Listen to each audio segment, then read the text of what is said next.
reaching goals. And the person with me, the guest for today, she escaped 9 to 5 and she became a blogger. Here in the show today is there is Nadalie Bardowell from it'sallyouBoo.com. Welcome to the show, Nadalie. Hi, happy to be here. Nice to have you here.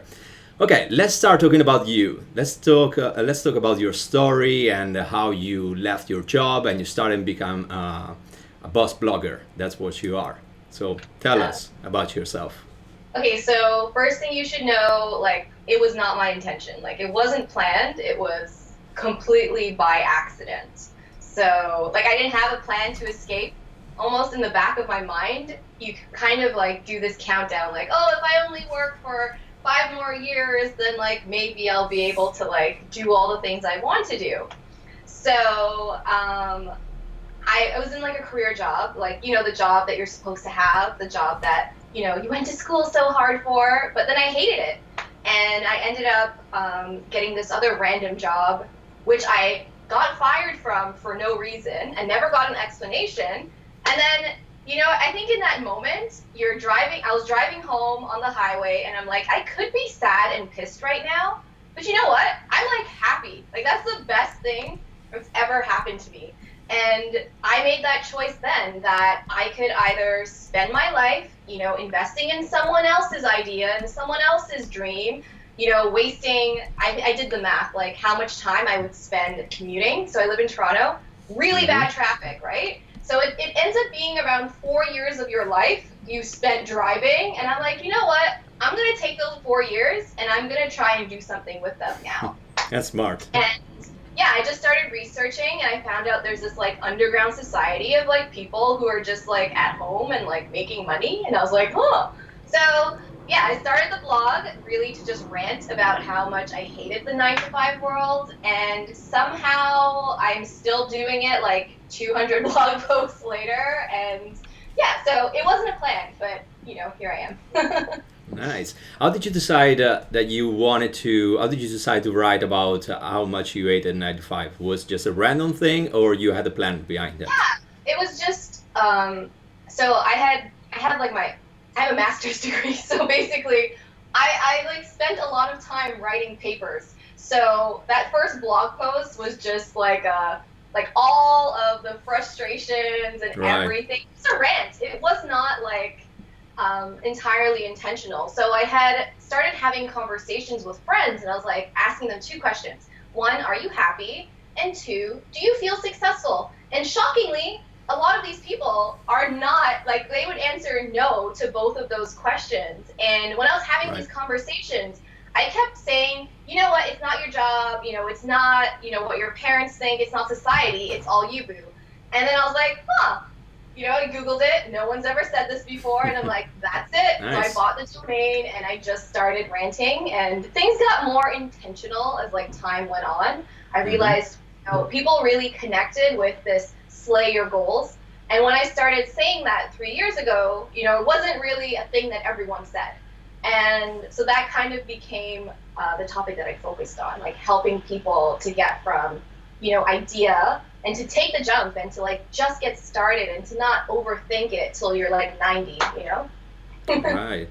And did you learn everything by yourself? All this goal planning or sliding goal, as you call it. Do you learn everything doing it, or did you study it? What did you do?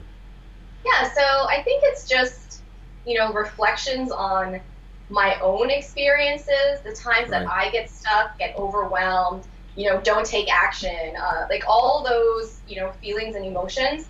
And I found a lot of the time when I was reading about, how to achieve your goals, it's bullshit. Honestly, the things that people say to you that just set goals and everything's gonna be all right, and I was just okay, where is the honesty in this? So taking my nerd approach, obviously I was a student for a long time and taking the things I learned, from going to grad school while working 2 jobs and all these things, I kind of, formulated it into a way that was just honest and real. I feel so much information out there is not realistic. We all struggle with motivation. We all struggle with procrastination. We all get overwhelmed. Can we just talk about that and not, just think that you create the plan and hey, you're done, it's great. Mm-hmm. Yeah, it makes sense. Was it easy at the beginning, or did you struggle with this blog? Did you struggle? Well, first of all, I have a question. Like, you you skipped your job, so you quit your job, Yeah, yeah. and you put all your energy and your time in this blog. So, Mhm. were you stressed? Were you afraid of the situation? How was the I situation in the beginning? I think everyone who kind of quits or leaves or gets booted out and decides to stay, however we ended up here, I think in the beginning you are afraid. Like, I think if I could scroll back, like in my text messages, I'd show you how many times I would say to friends, "Am I crazy to think that I can do this? Like, am I Mm-hmm. nuts? Like, is this insane?" And I think after a while, the more positive reinforcement you have, the farther along you get, you no longer question your sanity, right? You get more confidence. And like, I think people who escape the 9 to 5, we would be amazing gamblers because we don't sweat. Like, we don't like, it's almost a bad thing because I think you get used to uncertainty and you kind of thrive on that. I don't know, is it like a thrill? I think you're like, it goes from terrifying to like thrilling the longer you Right. go. Does Okay. that make sense? That's totally makes sense with me. I did exactly the same thing. I had a job. I was in my bubble of comfort. I was so afraid to quit it and quit my income and start Yeah. something else. So what I did was a little different. I started my company, my website on the side. I was working, and on the side, on my spare time, I was working on my business. And then when I replaced my income, at that point, I quit my job. So at the end, I was always inside this security area. I never left it at the end. But that's why I wanted to You're ask you, like, how did you do it? Because I was so afraid to quit my job and put all the time and knowing that I don't have an income. So for Yeah. you was always all right. You never had the moment saying, maybe it's better if I go back to a normal 9 to 5. Have you ever had a moment like this? I did question it. Like, I'm not like, I had days where, you're learning how to use WordPress and your site's not working. I'm literally crying on the floor because no one can help me, right? Like, I had those moments. I'm not going to say that it was easy, but the 9 to 5 is always there. Maybe Right. not the one you have now, but there are so many jobs out there. You can even go work at Starbucks. Like, I think we think that we don't have a safety net, but there's at least a trampoline. Yeah. You can always go back. And I think in this journey, you learn so much. So like, I know now I'm probably way more marketable and able to get a better job than Of before I course. quit because I learned all these things. I've been, the only person doing social media, doing content creation, doing product creation, like learning everything, right? Mm-hmm. So I think the 9 to 5 is there if you want to go back. So I always like in my back of my mind, in my head, I was like, you know what? I could always go back if I wanted to, but Right. I haven't been desperate enough to go back. Yeah, and And sometimes we that's are so negative. just Sorry, I interrupted you. What did you say? I was just saying, I think about like being stuck in traffic, and then like I'm like the only traffic I want to worry about is website traffic. Like I don't want to worry about rush hour. Makes totally sense. All right, let's go back to goals. You are a goal slayer, so you teach this thing. Yes, you do exactly that. So, how do you suggest to people what is their right goal? Yeah, so like everything I do is based on just super analyzing myself, talking to others. In the beginning, I sent out a lot of surveys, so that's kind of how I narrowed in on goals. That there was like a disconnect between what you wanted to do and actually doing it. So Mm-hmm. I actually created a whole quiz about this, and it's super popular. Thousands of people take it every year, and it's honestly just being honest with yourself, like having that authentic conversation and getting to the root of what is the thing that if you achieved it, you reached it, or even if it's something you have to move out of the way of your life, things would just get so much better. And in this quiz, it's 10 questions. Some of the things you can ask yourself are, okay, what keeps you up at night? Like what are those thoughts that are like playing in your mind as you should be sleeping? Or, what do you complain about?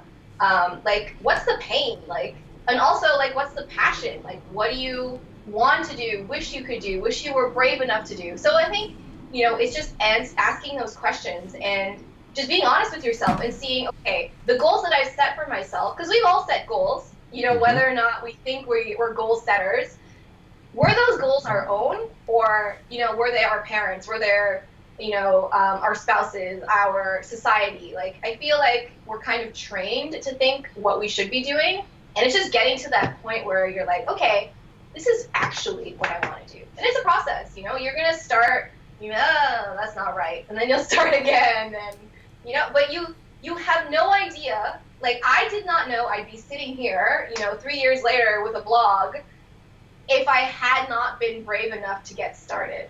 You know, Right. you don't know where you're gonna end up. Totally. And this quiz that you are talking about is on your website, right? Yeah, so if you're on any page, it should pop up in the top bar. It says, "What should your goal be?" Like, take the quiz, Mm-hmm. and I encourage you to take the quiz. You might discover something about yourself that you didn't know. Nice one, nice one. And then let's assume that you get a goal, you understand what is your goal. How did you plan your strategy to reach this goal? What you have to do? Yeah, so I'm a fan of like breaking things down. Mm-hmm. Um, I like to think in terms of like the 1 year. So you can think like about the 4 seasons or even the 4 quarters. And it's just figuring out, okay, what are some smaller goals that are going to help me get there? And even if it's going to take you a few years to achieve, that's totally cool as well. Because we always overestimate what we can do. And, don't get discouraged if that happens to you. That's Mm-hmm. normal. Um, and it's just breaking it down. Okay, so you set some smaller goals. And then I like to think in terms of actions or like to-dos and habits. So there are things that we can do every day. So like, I'm sure you have habits, like things you do every morning, maybe monthly, even like routines for your online business. So whatever your goal is, like, is to get healthy, to save money. There are certain actions you're going to take. Sometimes it's once, and sometimes that's a task or Mm-hmm. to do. There are times it's habitual. You're going to do these things. You're rinsing and repeating, you know? So if you're saving money, you're not going to put away $5 once. You're going to Right. hopefully, do it over and over and over again. So it's honestly, I'm a fan of a planner. So I have a Slay Your Goals planner. If any of this sounds like stuff you need, I encourage you to check it out. But just grab a sheet of paper, write that big goal, break it down into smaller goals, break it down into actions and to-dos, and then put it on a calendar. So we've Right. got Google Cal is free, iCalendar if you're an iPhone or Apple user, that's also free. You can use Asana, set reminders, keep yourself accountable. These are, like the basic things, but you kind of just have to stick with it. So don't just write a goal and say, oh, that was nice, I'm gonna put this in the drawer. Keep Mm-hmm. it on your desk. Put it on the wall. Put it on your background. Like make it the background of your phone. You gotta, keep it in front of mind. I find that Right. helps. Yeah, and I totally agree on the fact of slicing the goal in small goals, because in this way you don't feel overwhelmed, and you Hmm. start going from a small goal to another small goal to another small goal, and the journey you're going is toward that big goal. So it makes totally sense. But apart from this, do you have a priority? I mean, if I have this goal, I create all the small goals, then how I know which one is the most important to start? Do you have a kind of priority to understand what I have to do first and what I have to do later, or not? So to figure out like where to start, what you should prioritize, because like as entrepreneurs or whatever kind of entrepreneur you are, everybody's telling you should be doing this, you should be doing that. Yeah. And honestly, it's experience.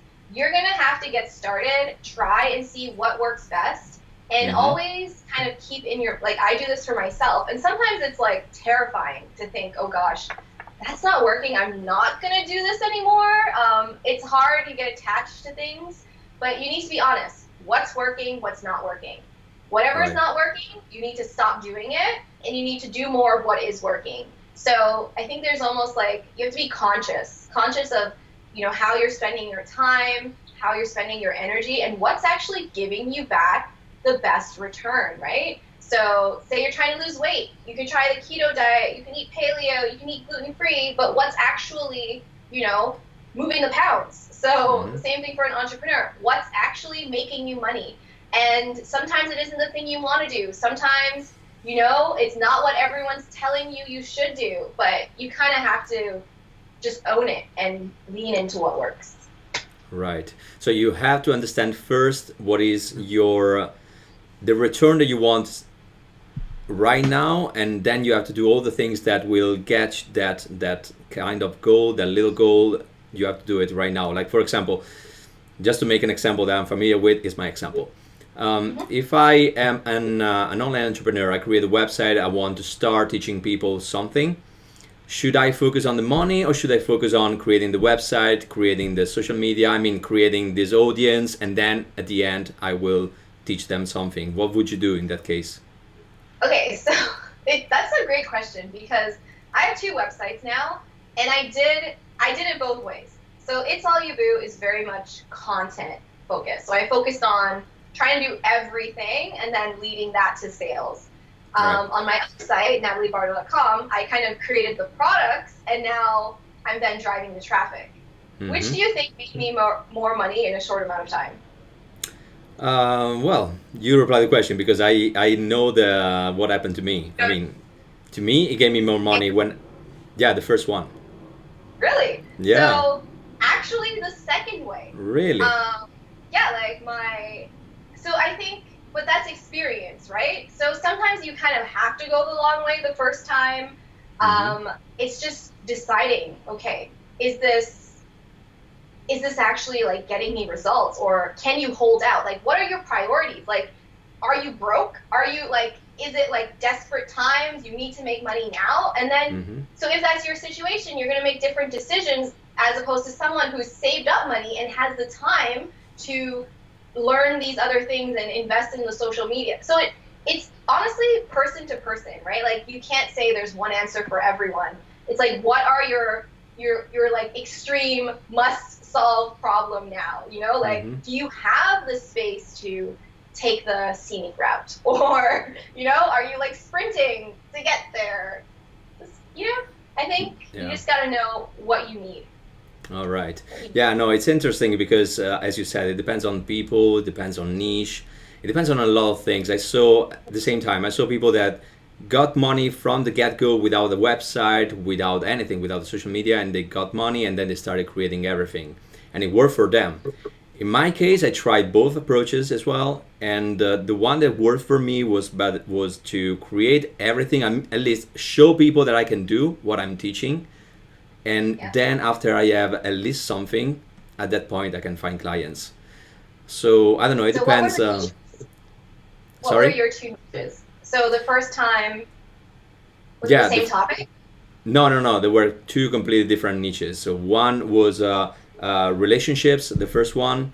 And this one that I have right now is instead about the social media and marketing and all these things. So I think it depends. It depends how you do it.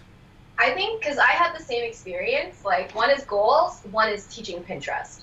And I just think it's all about soft skills versus hard skills, right? So, like, and this is, if you're watching this and you're like, okay, I don't know what business I should choose. So many of us have multi-passions, we're multi-talented, we want to do all these things.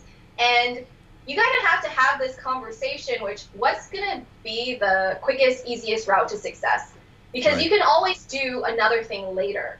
And I chose goals first. I learned a lot, but if I had maybe focused on graphic design or photography or, Pinterest and social media, these things, I probably would have had an easier go at it. So I do think, and it just, if we think about our clients, the person who needs help with relationships and goals, that's like a would be nice. That's a, life's good, now I can work on me.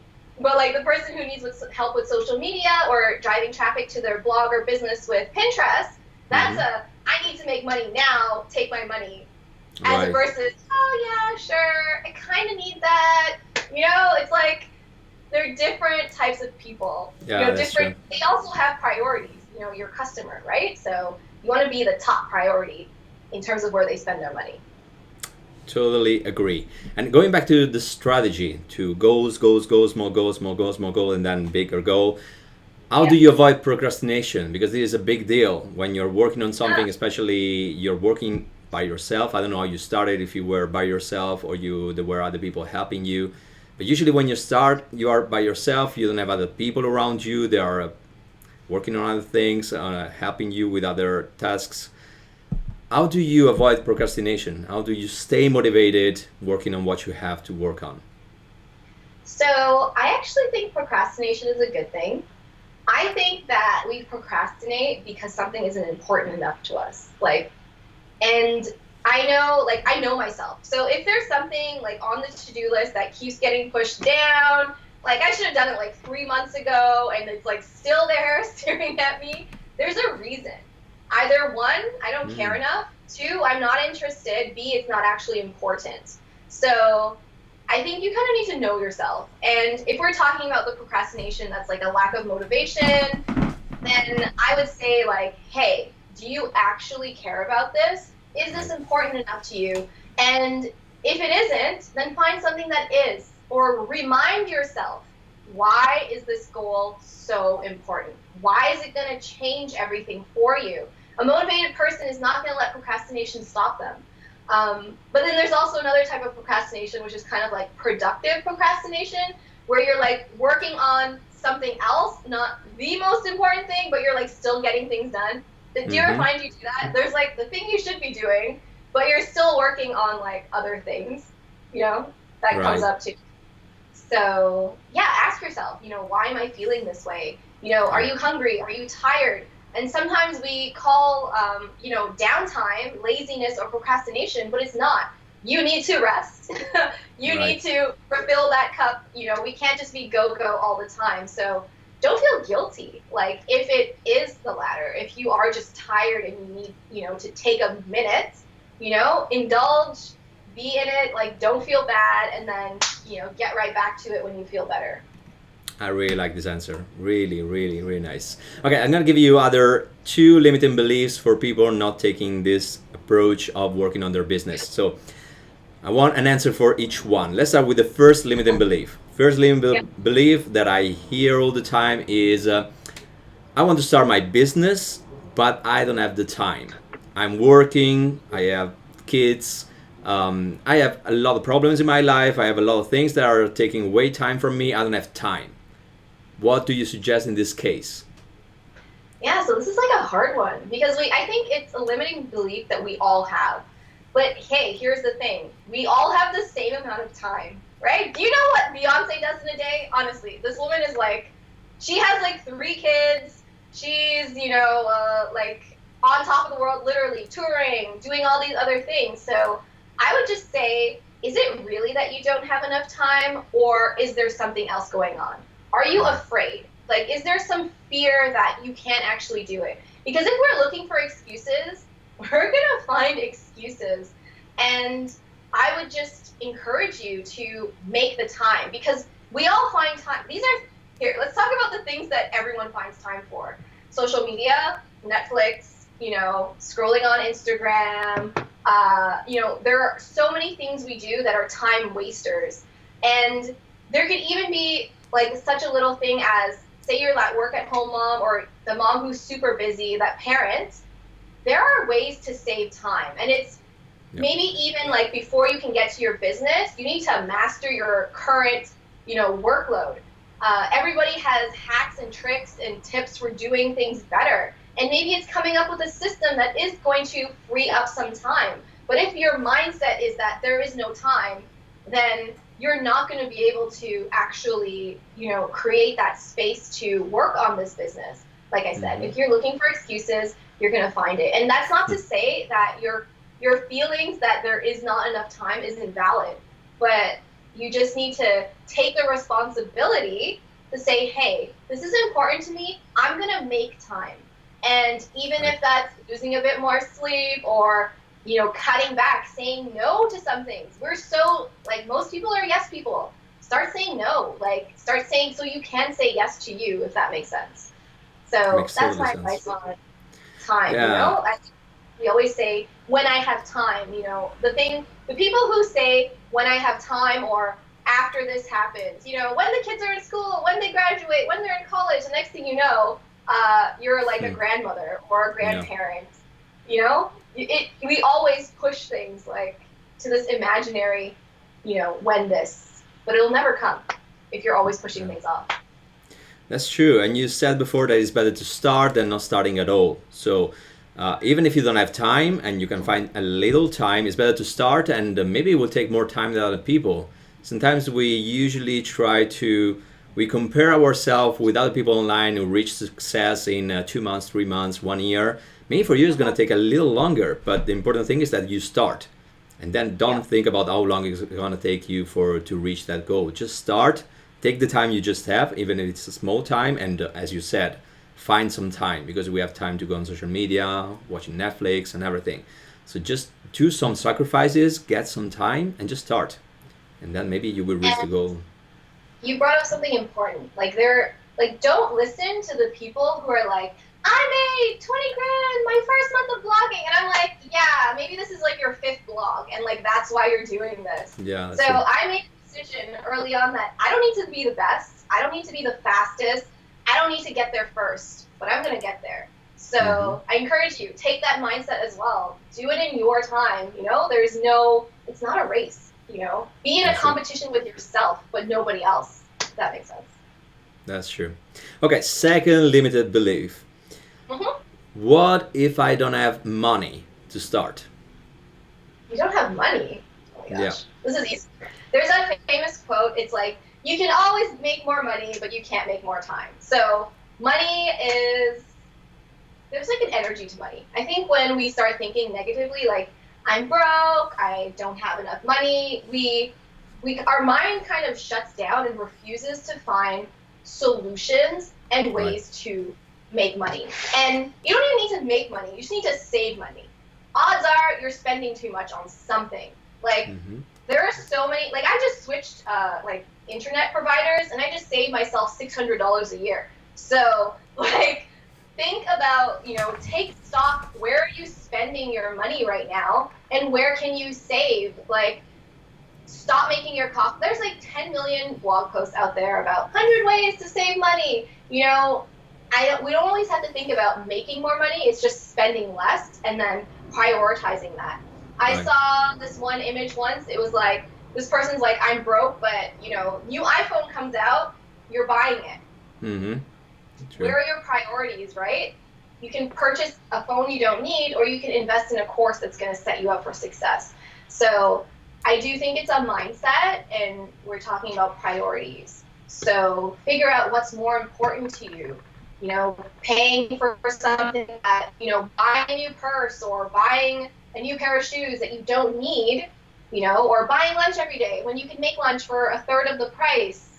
These are little things that take some effort, but if you want to save money, and this is what I had to do, like, I had to change the way, because I went from getting paid to making no money. So Hmm. in those situations, you gotta like be honest with yourself and figure out the motivations for your spending. So many of us just buy things because it feels good to shop, or I want it. But when you're in that escape the 9 to 5 mindset, all of a sudden, you get like really intentional with your pennies, right? So that's my answer.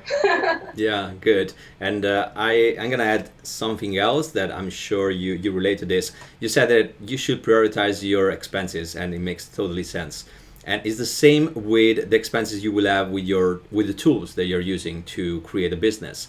Because if you start, as you said before, if you start compare yourself with other people online who makes a lot of money with the first blog or fifth blog, you think you need this tool and this other tool and this other tool, and this is expensive and this is expensive, this is expensive. But actually right now you can do a lot of things with free tools. Like right now we're having an interview, we are on Facebook Live, we are on YouTube Live. I'm not spending anything for this. I mean, I'm shooting with my computer. That's something I bought.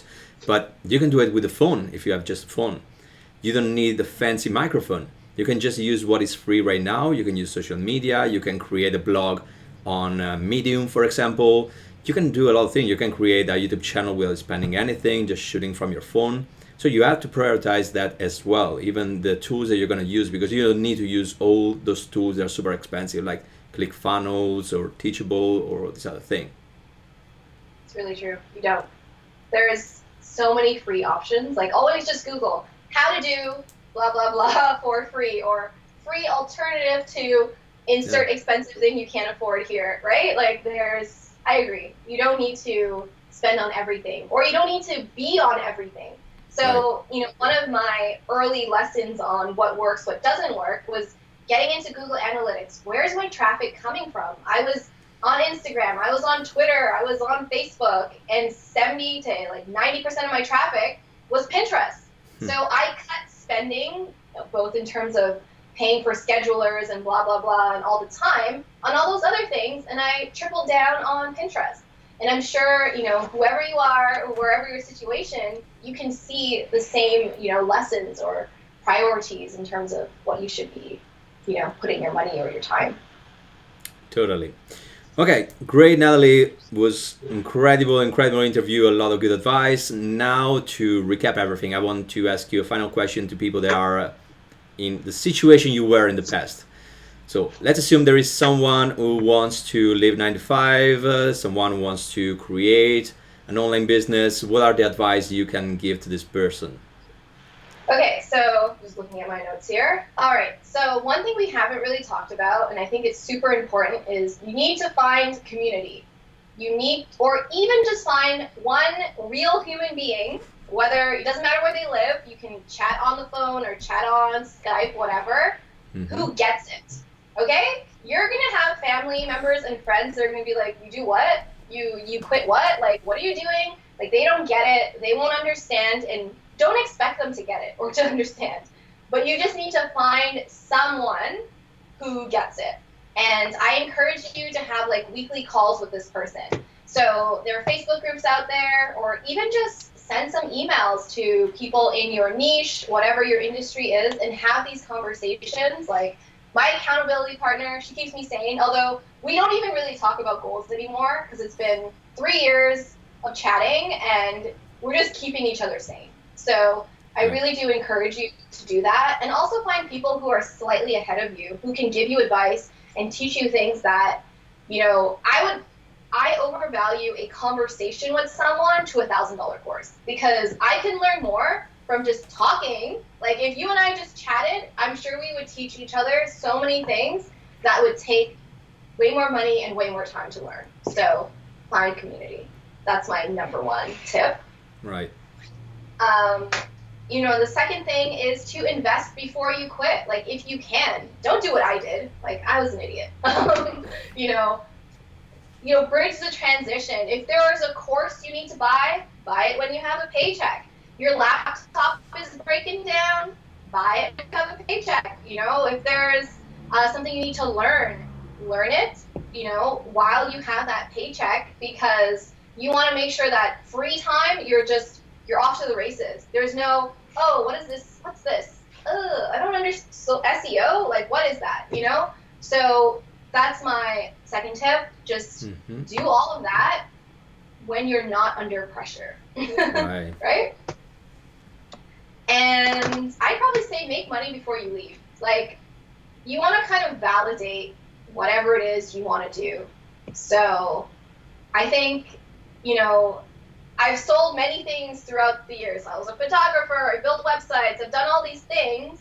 And if you can sell something without a website, without an online presence, without social proof or whatever, then I think you're really onto something. Like, try and sell it before it even exists, if that makes sense, right? So people even say, like, if you're creating an online course, you're going to pre-sell that. You want to make sure that people are actually interested before you invest all that time. So, yes, websites are great, YouTube channels are awesome, but you don't need all of that to make a sale. I think we can become too dependent on the technology and all that stuff.